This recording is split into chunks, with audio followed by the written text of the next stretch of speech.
Okay. Hello. This is Paul Ritchie. I'm here for Allegheny Independent Media.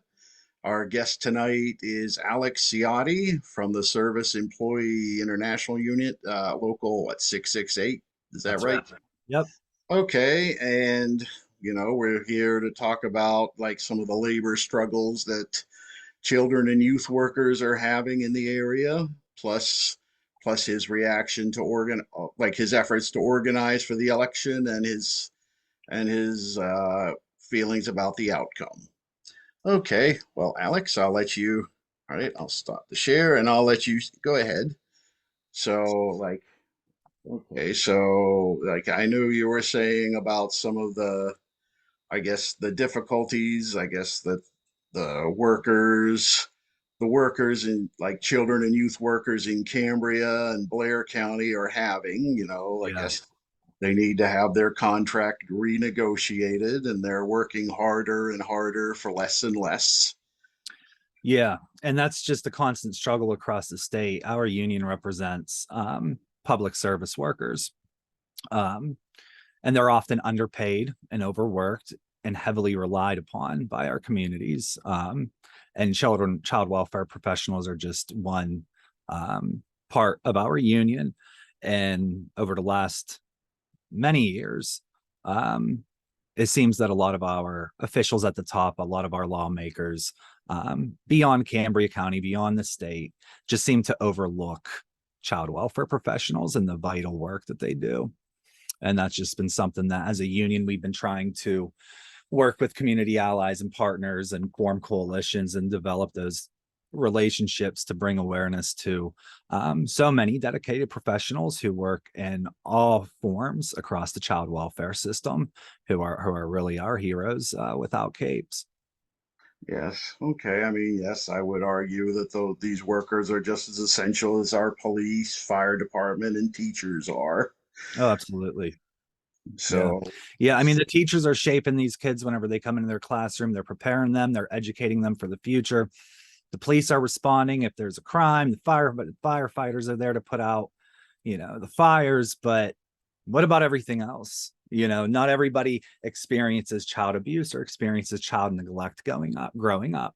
Um, but those who do, I'm sure, can explain that if you get to a point as a victim where you want to speak about something that's been happening to you, you want to have an advocate, an ally, a trained professional on your side, and not somebody who is burned out, run down, doing the job of 10 or 15 different caseworkers because county and government officials are not doing what they can to to fund, support. adequately fund, yes, and support those agencies and those workers.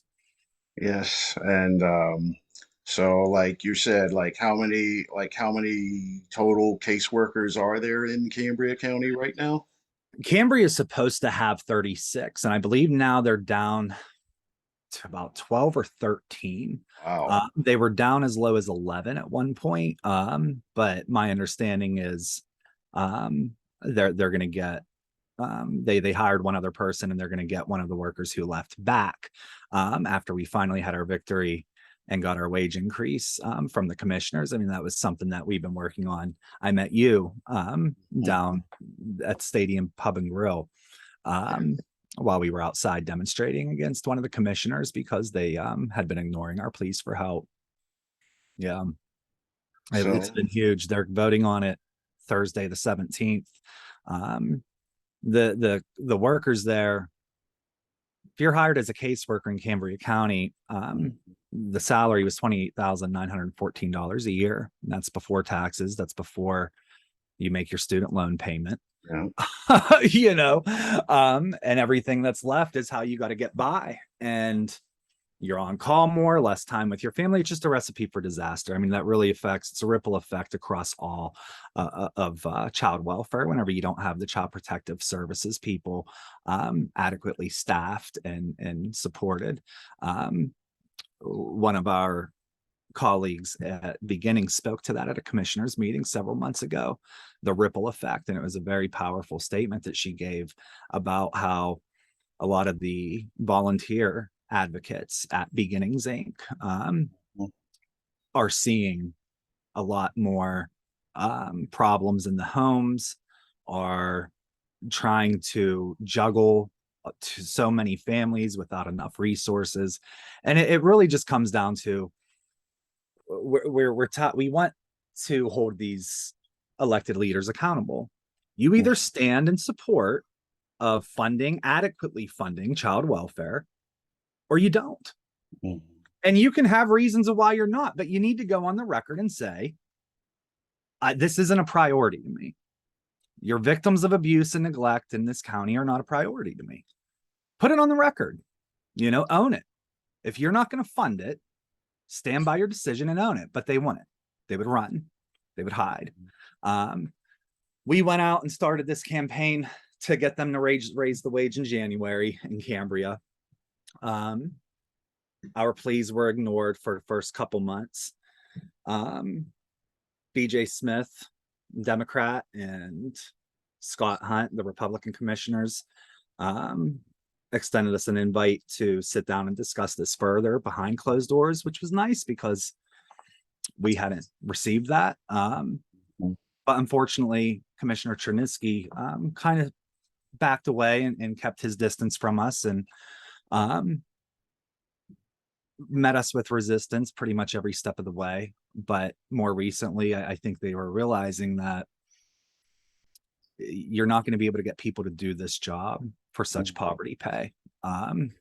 We don't negotiate wages. We don't negotiate a contract until 2025. People asking, why is the contract so long? Nobody predicted the pandemic. Nobody predicted the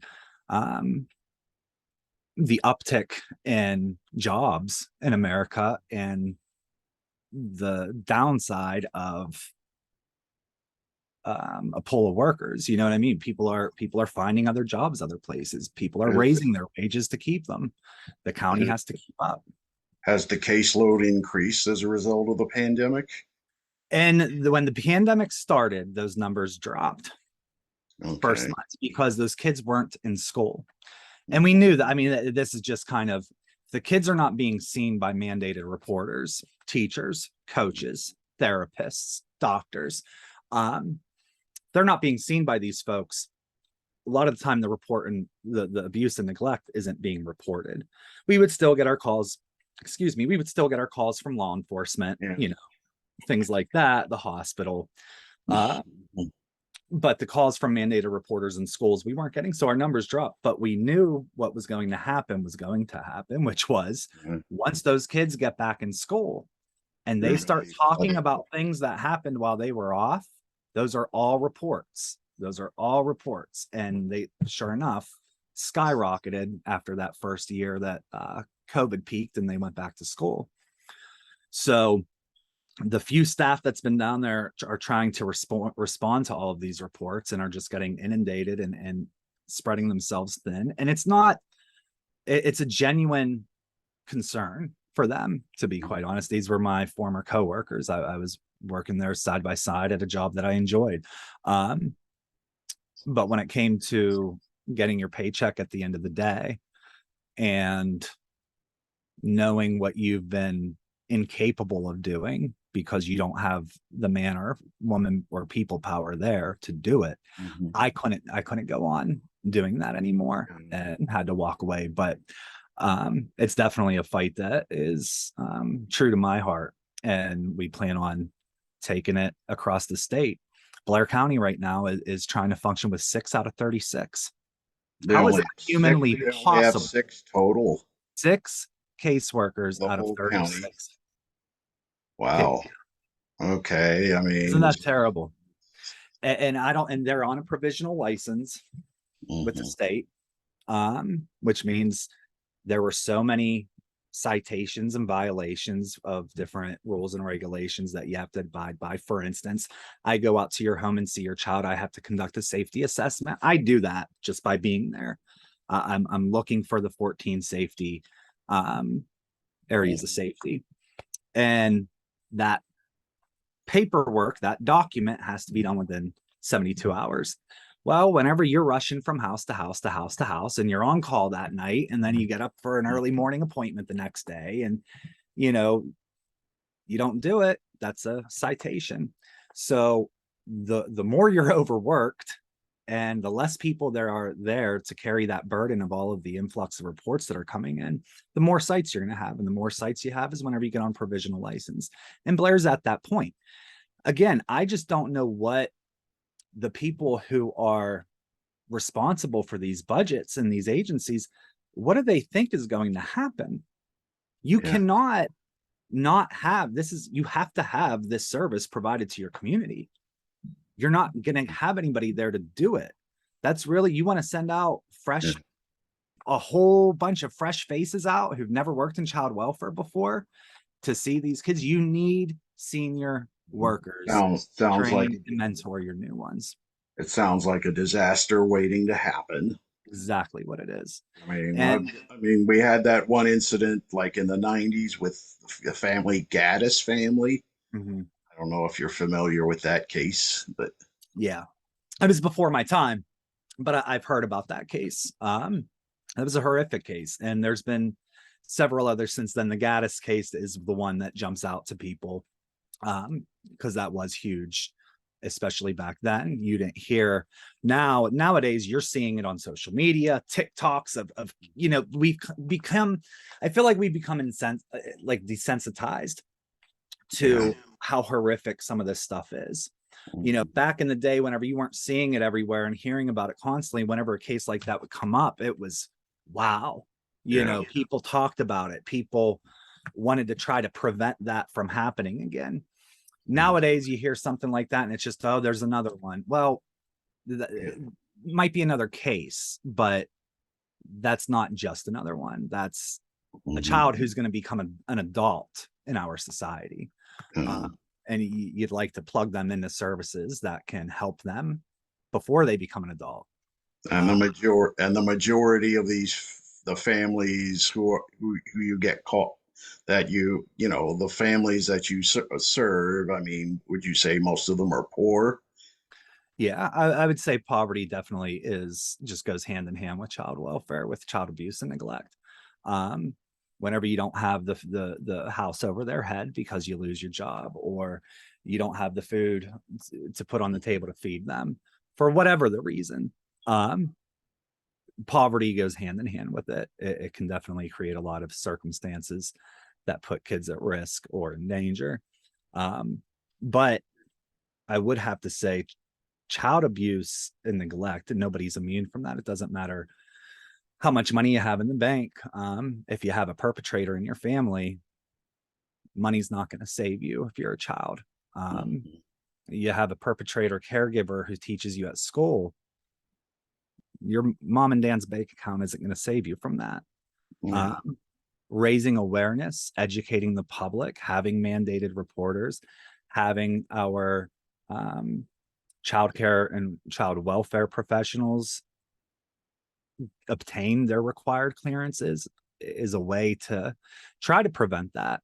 But the amount of money you make is not going to keep your kid um, completely free and clear from No. being a victim. And whenever you have something like that, that can affect anybody, no matter where they come from, what they look like, or what their status is.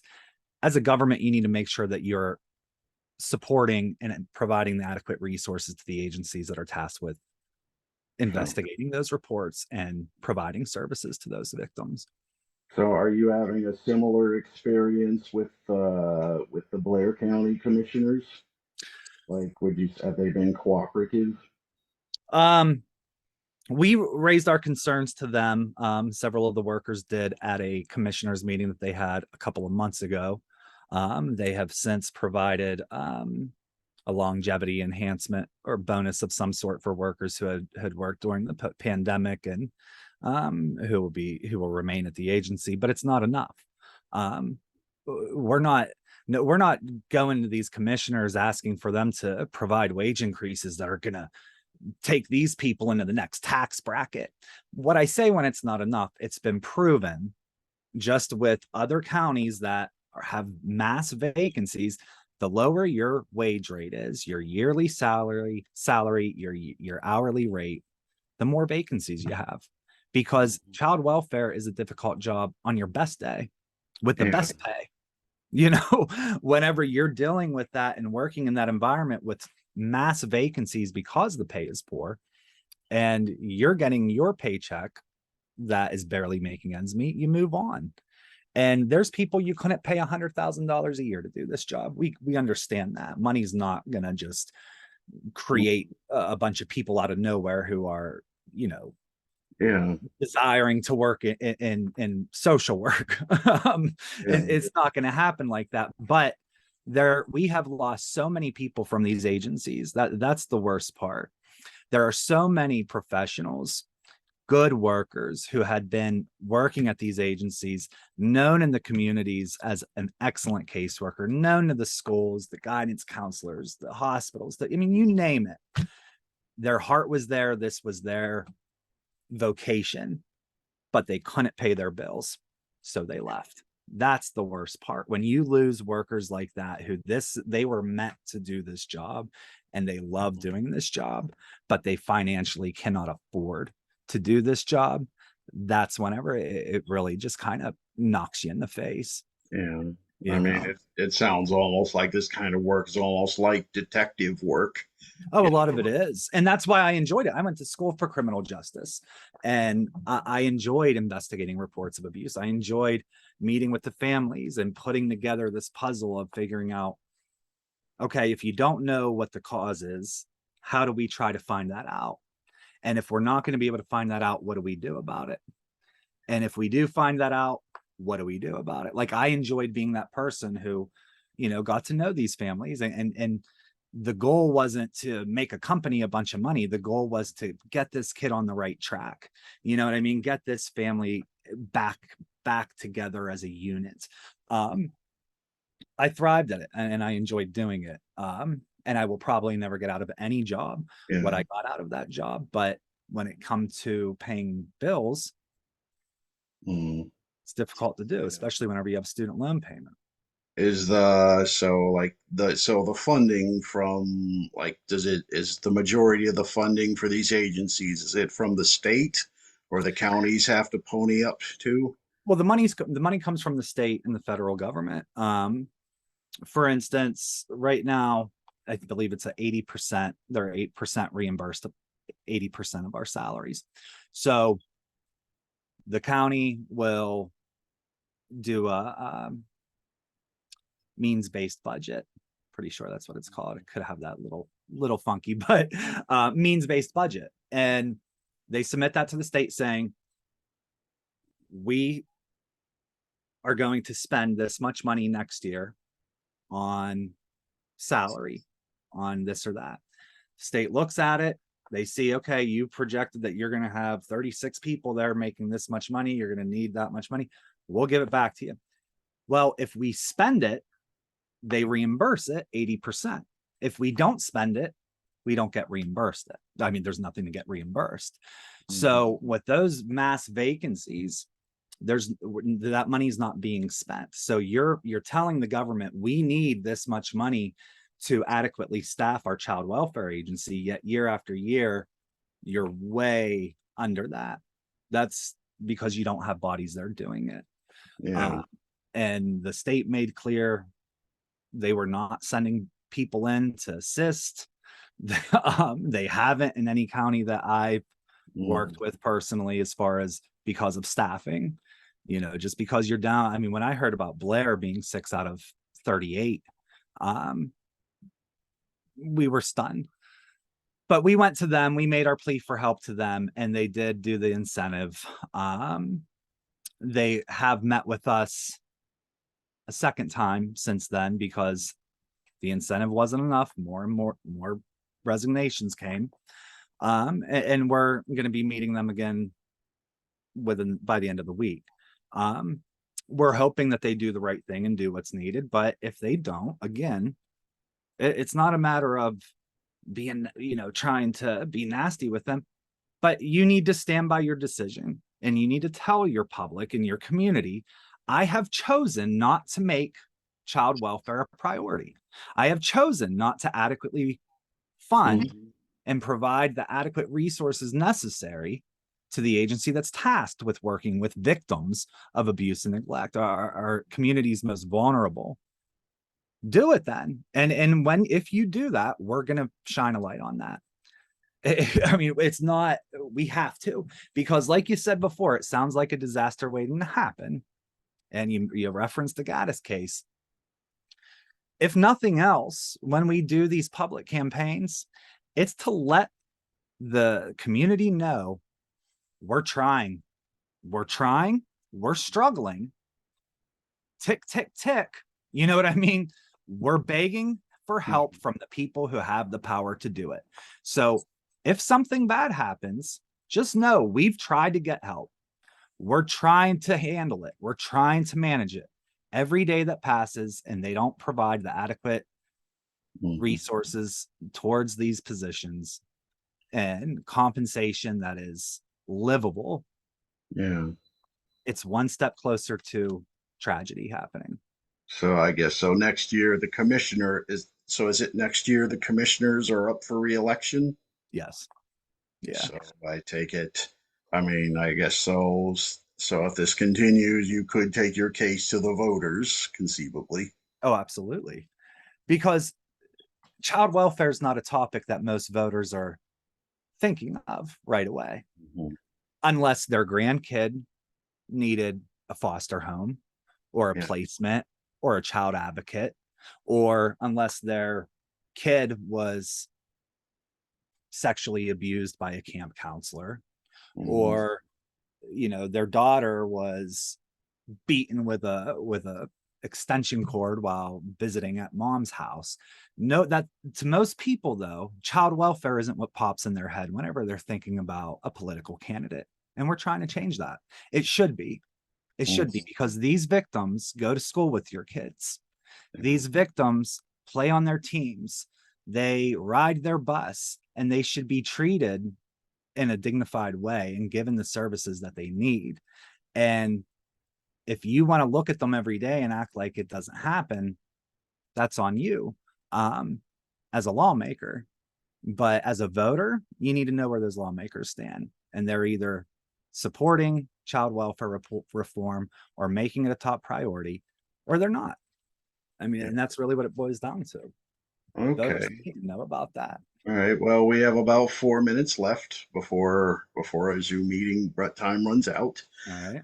Um, is so would you say, so are you hopeful in the results of the election, this year's election? Like Yeah. I know the state house is still up for grabs, though Mhm. the state senate is still firmly in Republican control, and we have Josh Shapiro as Mhm. governor. So does that give you any reason for hope? Yeah, it does. Especially with Shapiro. And I met with Shapiro a couple times, just at different appearances, and talked to him about, he met with our union a couple times and brought up child welfare to him and the struggles that we face, as well as with John Fetterman. And hopefully the responses that they gave me will hold true, and that's that they're going to um definitely look at this and try to be a supporter, be a child welfare champion, and that's what we need. And only time will tell if they're going to live up to what they've campaigned on, which is to be for all Pennsylvanians, Mhm. and that means victims of abuse and neglect too. So we'll see. I mean, Mastriano, he he made it kind of clear to the labor unions, Yeah. I'm your enemy. Yeah. So there, that's kind of Okay. a Yeah, that was well, I mean, pit. Shapiro, he did convene the grand juries to investigate the Catholic Church abuse, Yeah. which was certainly positive. So, Yeah. okay. Well, we've had a So we'll nice see what discussion. happens.